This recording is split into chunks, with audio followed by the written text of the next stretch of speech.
Hello guys, welcome to market analysis. तो कल जैसा बताया था वैसा ही लगभग सेम हुआ है। फॉल का अपन इंतज़ार कर रहे थे, फॉल मिला ही है। ठीक है, जैसे कि कल मैंने बोला था, अगर गैप अप खुलता है, ठीक है, गैप अप खुलता है तो अपन को ये देखना है कि ट्रैप कौन होगा। तो आपने अगर ध्यान नहीं दिया होगा तो ये जो शॉर्ट वाले लोग हैं, ठीक है, ये गैप अप खुलते ही ये पैनिक हो जाएंगे, तो उसकी वजह से शॉर्ट कवरिंग होगी। मैंने यहाँ तक का एक्सपेक्ट किया था, जो ये वाली ब्लैक लाइन है, बट इसने यहाँ तक एक्सटेंड किया। फिर यहाँ से जो फॉल आया, मैंने कहा था कि अपन सेल ही करेंगे। अगर आपको कल की वीडियो याद नहीं है तो देख लेना जाके एक बार, कि मैंने कहा था कि सेल ही करेंगे अपन। ठीक है, फिर प्यारा सा इसने, जो मेरा फेवरेट पैटर्न है डबल टॉप, इसने डबल टॉप बना के इसने यहाँ से जो है अपन को अच्छा मूव दिया। अगर आप देखेंगे यहाँ पे डबल टॉप एम पैटर्न बना के इसने यहाँ से, मैंने यहाँ पे फिर जब इसने ये बेस बनाना शुरू कर दिया था तो मैंने यहाँ की कॉल शॉर्ट करना शुरू कर दिए थे। सेम निफ्टी में और बैंक निफ्टी में ये कॉल शॉर्ट करना शुरू कर दिए थे मैंने। ठीक है, अब क्या कर सकते हैं, अब मैं बताता हूँ आपको कि अगर मैं 30 मिनट्स पे लेके चलता हूँ आपको, सेम रेंज है। मैंने आपको जब शुरू में फर्स्ट वीडियो बनाई थी, जब भी मैंने आपको बताया था कि सेम रेंज है। अभी भी इस रेंज को ब्रेक किया इसने, बट वापस फिर उसी रेंज में आ गया। ठीक है, मार्केट वीक है, मैं आपको अभी बता रहा हूँ मार्केट वीक है। गैप अप्स जो है इसको परेशान करेंगे। कल भी अगर गैप अप होता है फिर वापस से यही नाटक करेगा कि थोड़ा सा पैनिक सेलिंग हुई है, उसके बाद ये शॉर्ट कवरिंग होगी। जैसे आज हुआ, शॉर्ट हुए, फिर जब गैप अप खुला तो ये सब पैनिक हो जाएंगे, तो ये कवर करेंगे अपने शॉर्ट। तो जब भी शॉर्ट वाले अपनी पोजीशन को कवर करते हैं उसको बोलते हैं शॉर्ट कवरिंग। तो एक ये ग्रीन जो मूव दिखा आपको ऊपर तक, वो मिला, फिर इसने थोड़ा ऊपर का टॉप बना के नीचे आ गया, वो डबल टॉप बना के। ठीक है, अब मैंने आपको ये बताया हुआ है जैसे कि 19,326 से 19,350 का लेवल जो है बहुत इंपॉर्टेंट है। वो ब्रेक होगा तो 19,200 और 19,000 भी अपन को एक बार देखने को मिलेगा। ठीक है, 20,000 मेरे को जहाँ तक लगता है कि इतनी आसानी से नहीं मिलेगा। क्यों नहीं मिलेगा, रीज़न इसका मैं बता देता हूँ। रीज़न इसका ये है कि अगर एक बार इस ट्रेंड लाइन को ये टेस्ट करने आए, तब तो मैं एक्सपेक्ट भी कर सकता हूँ कि एक बार को ये यहाँ से सपोर्ट लेके 19,000 से 19,100 से लेके वहाँ से फिर रिवर्स बैक करे, तो मैं मान सकता हूँ, क्योंकि वहाँ पे 0.5 और 0.3 का लेवल भी है फिबोनाची का। ठीक है, मैंने फर्स्ट वीडियो में बताया भी था। तो वहाँ से अगर ये रिटर्न करेगा तो सबसे अच्छा अपन को क्या मिलेगा इसमें अपना, ऐसा नहीं कि यहाँ से निकल नहीं सकता, ऑब्वियस ये बात है निकल सकता है, बट वहाँ पे अपन को रिस्क रिवॉर्ड रेशियो जो होगा वो हमारे फेवरेबल में होगा, हमारे फेवर में होगा रिस्क रिवॉर्ड रेशियो 19,200 का। कि हम फिर जैसे ये 19,000 आता है अगर मार्केट, और वहाँ से हमें कोई भी रिजेक्शन दिखाता है, सपोर्ट लेता है मतलब वहाँ से, तो हम उसके लेवल के मतलब 18,900, 800, 700 इनके जो है पुट शॉर्ट करने लग जाएंगे।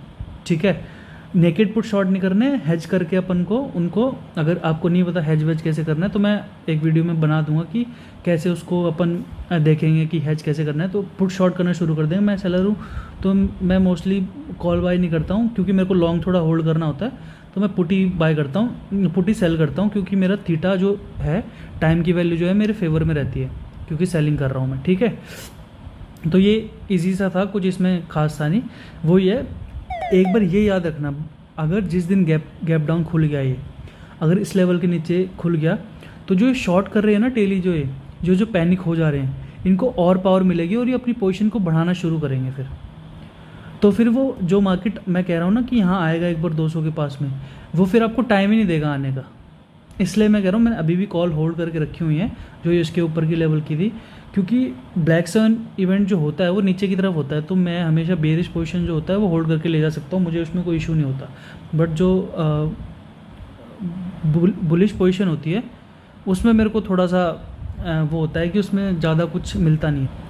तो बेरिश पोजीशन है, मैं मेजरली होल्ड कर लेता हूँ अच्छी क्वांटिटी के साथ। बट जो अप की साइड का मोमेंटम है वो मैं करता नहीं, क्योंकि जो अप में साइड में मोमेंटम है वो बहुत धीरे धीरे होता है, और फॉल अगर आपको मिलेगा तो वो बहुत अच्छे से मिलेगा। ठीक है, दूसरा अपन बात कर लेते हैं बैंक निफ्टी के बारे में। सेम है, इतना कुछ खास है नहीं। ये देखो, जैसे मैंने लेवल्स वैसे मार्क कर ही रखे हैं, तो इतना प्रॉब्लम होगा नहीं। यहाँ पे मैं ट्रेड प्लेस कर रहा था, ये मैंने ट्रेंड लाइन बनाई हुई थी, चलो बनाया हुआ है सब, तो कुछ ज़रूरत ही नहीं पड़ेगी। ठीक है, ये वाली अगर ट्रेंड लाइन देखोगे आप, तो इसने यहाँ से रिजेक्शन लिया, अगर ये देखोगे रिजेक्शन लेके ये इसने 2 रिजेक्शन कैंडल बनाई यहाँ पे, कंसोलिडेट किया, उसके बाद ब्रेक किया। मैंने यहाँ से ये वाले 45-100 के मैंने कॉल शॉर्ट कर दिए थे यहाँ पे, इस लेवल पे ना 45-100 के मैंने कॉल भेज दिए थे 75 रुपीज़ में। 75 रुपीज़ में मैंने 45-100 के कॉल शॉर्ट कर दिए थे और इजीली मुझे पूरा डीके उसका मिला है। आप देखोगे कि नीचे जाके क्लोजिंग दी है तो पूरा डीके मेरे को उसका मिला है। और मैंने छोटी सी 10 रुपये का कॉल बाय भी कर लिया था हैज के लिए, ताकि मेरे को मार्जिन बेनिफिट मिल जाए ईजी सा, ठीक है।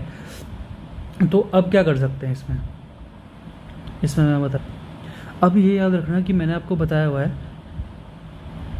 कि जो ये ग्रीन जोन है ना 44,500 से लेके 44,450 तक, ये जो है सपोर्ट का काम करेगा मार्केट में। यहाँ से जो है बाइंग एक्सपेक्ट करेंगे हम। क्यों? देखो शॉर्ट टर्म में मैंने आपको कल बताया था कि शॉर्ट टर्म में मार्केट जो है वो बेरिश हो गया, बट अगर आप लॉन्ग टर्म का व्यू देखोगे ना, मतलब वीकली 2 वीकली का, वो बुलिश है अभी तक। और अगर आप देखोगे पोलन फ्लैग बना रहा है जो कि एक बुलिश पैटर्न होता है, तो यहाँ पे आगे सपोर्ट लेगा तो आपको सबसे बेस्ट क्या मिलेगा। मैंने अभी निफ्टी के केस में भी यही बताया कि हमेशा जो है रिस्क मैनेजमेंट, जो रिस्क रिवॉर्ड रेशियो है ना यहाँ पे बाइंग करने में जो आपका बनेगा वो प्रीफरेबल होगा, वो आपके लिए बहुत बेनिफिशियल होगा। क्योंकि अगर आप यहाँ बाय करोगे, आप सोच के देखो ना, अगर आप यहाँ बाय करते हो तो आप इतना बड़ा स्टॉप लॉस थोड़ी रखोगे। आप सोच के देखो, अगर आप यहाँ बाय करते हो, यहाँ कहीं पे बीच में लेवल्स पे बाय करते हो, तो अब स्टॉप लॉस का इतना बड़ा रखोगे स्टॉप लॉस। देखो जैसे मैं आपको उसको नाप के बताता हूँ कितना मेजर करके।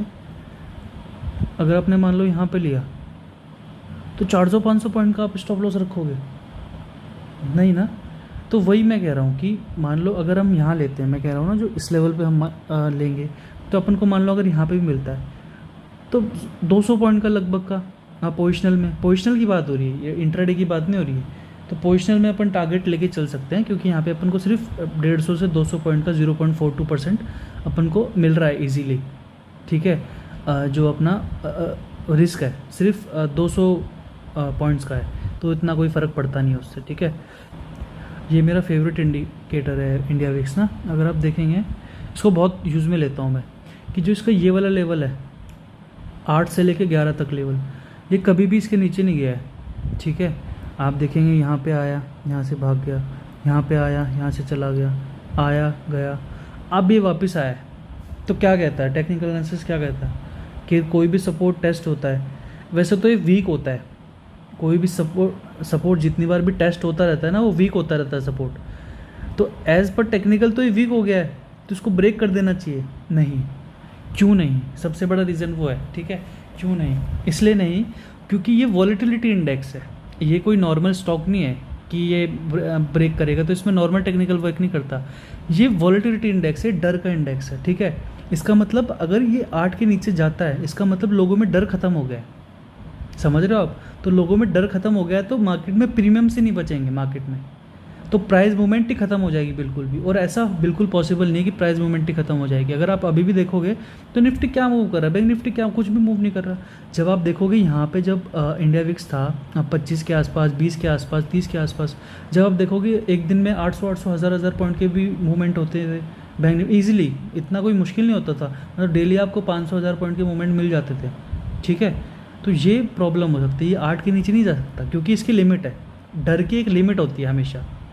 ये कभी भी इसके नीचे नहीं जाएगा क्योंकि लोगों में जब डर खत्म हो जाएगा तो प्रीमियम्स मार्केट से चले जाएंगे, ठीक है। वो ऐसा नहीं हो सकता।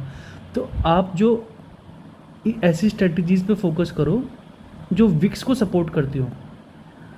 जब विक्स बढ़े तो आपको प्रॉफिट हो। जैसे आप यूज़ कर सकते हो कैलेंडर स्प्रेड्स, ठीक है। क्या होते हैं कैलेंडर स्प्रेड्स?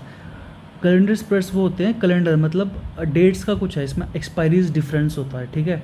मान लो आपने इस एक्सपायरी का जो है, मान लो 20 जुलाई को एक्सपायरी है, इस एक्सपायरी का आपने सेल कर दिया, और जो नेक्स्ट एक्सपायरी है जो कि 27 का है, उस एक्सपायरी का आपने बाय कर लिया हैजेस। अब बाय कौन से करने हैं वो पूछोगे आप, तो जो मान लो आपने प्रीमियम सेल किया है, मान लो 30 रुपये के कोई प्रीमियम सेल किया निफ्टी में, मान के चलते हैं, फॉर एग्जांपल बता रहा हूँ, 30 रुपये का कोई प्रीमियम आपने सेल किया है। तो अगर आपको क्लासिक बनाना है, अब डिपेंड करता है कि आप बनाना क्या चाह रहे हो। तो आप सेम 30 जाके आप यहाँ पे बाय कर लोगे। अब आप बोलोगे कि भैया 30-30 के मैंने सेल किया, 30-30 के बाय किया, तो मुझे क्या मिलेगा? जी आपको मिलेगा यहाँ पे ये 30 रुपये और ये 30 रुपये।